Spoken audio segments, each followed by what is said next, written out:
About Endlessness, a film by Roy Andersson.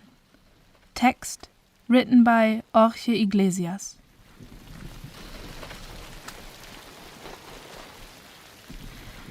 A new parade of losers and smaller-than-life personae are the heroes of Roy Andersson's last movie, About Endlessness, whose philosophical title covers a new caricature of mankind made by this acute Swedish observer of human behavior.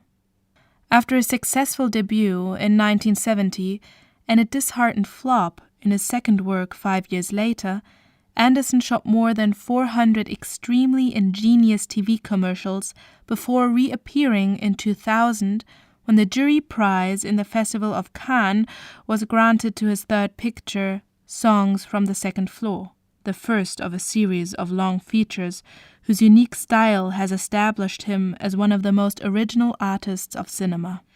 A style forged in the quarter of a century he devoted to elaborate what Ingmar Bergman claimed the best ads ever made. The old, fat, ugly, bald, and pale characters of these grief vignettes are the opposite of the perfect world that publicity would make people dream of. Jag måste få prata med Dr. Lind. Det går inte. Vi håller på att stänga nu och Dr. Lind ska gå hem. Snälla.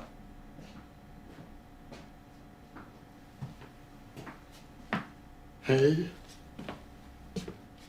Vad ska man göra när man har förlorat sin tro?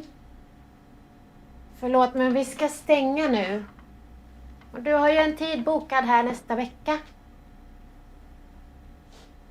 Jag har en buss att passa nu.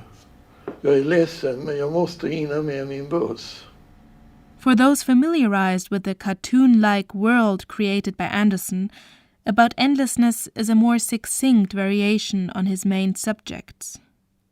Now, his narrative deals with bare essentials, and each piece of the usual portmanteau of scenes is treated as a one-line haiku, caustic indictments against political correctness and the emptiness of social life in rich countries.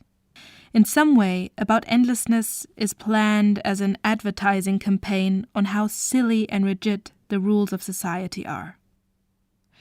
The fragmentary and concise storytelling of Andersson's new movie shows us an opaque zoo of civilized zombies, conveying a weird blend of affection, vulnerability, and sorrows, whose absence of love for the neighbor sometimes is manifested by hilarious acts of violence.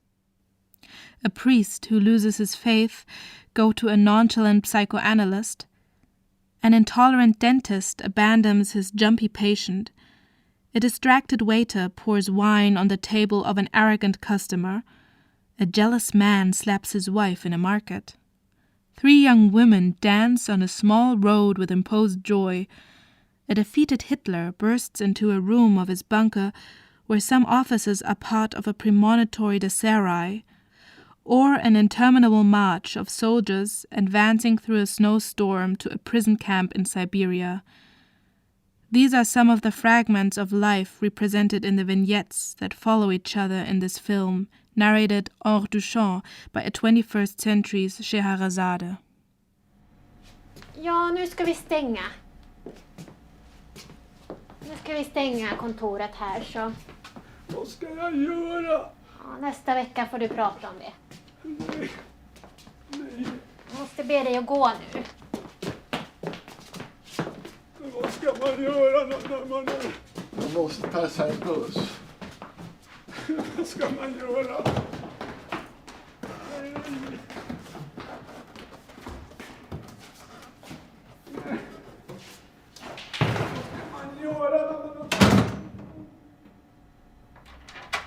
About Endlessness is an impressive piece of craftsmanship reliant on deep focus long shots, a chromatic treatment of muted blues, faded browns and yellow ochres, off-screen sounds, and a pitiless light that leaves no shadows for people to hide in, forcing them into nakedness.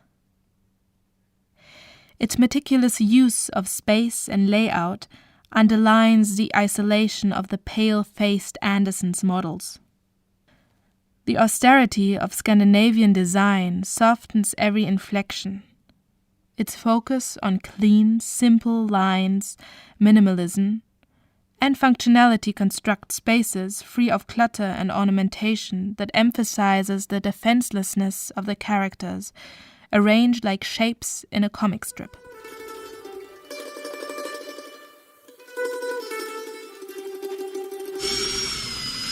Ah! La la la la la la la la la la la la la la la la. Called by David Bordwell a dystopian tati for the comic meaning he infuses into the fake spaces built in his Studio 24, Roy Andersson is part of a very rich carnivalesque tradition. Author of a body of work of fruitful contrasts, we can name him a phlegmatic Fellini, or a Tatian Bergman, or a Bressonian Fellini, without forgetting the enormous influence of some masters of the Czech New Wave, Miloš Forman, Jiří Mencel, Ivan Pasa, and Jaroslav Papušek, and of course the silent comedy, especially the perverse pathos of Harry Langdon. Buñuel, Bruchel, Daumier, the expressionist and surrealist painters who show up in the comic tragedies he conceives to talk about the significance of being human. Jag såg en man som hade gått fel. Jag såg en kvinna som inte hade förmåga att känna skam.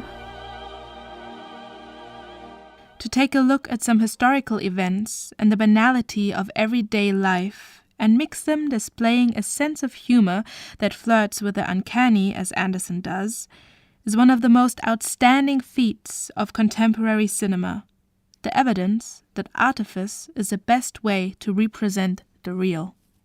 The hyper-reality he invented to locate his human puppets is a disquieting stage where they strut and fret, stiff and slow, to remind us that Earth is neither a hell nor a paradise, but a ridiculous purgatory where some people slouch towards a yellowish neutrality.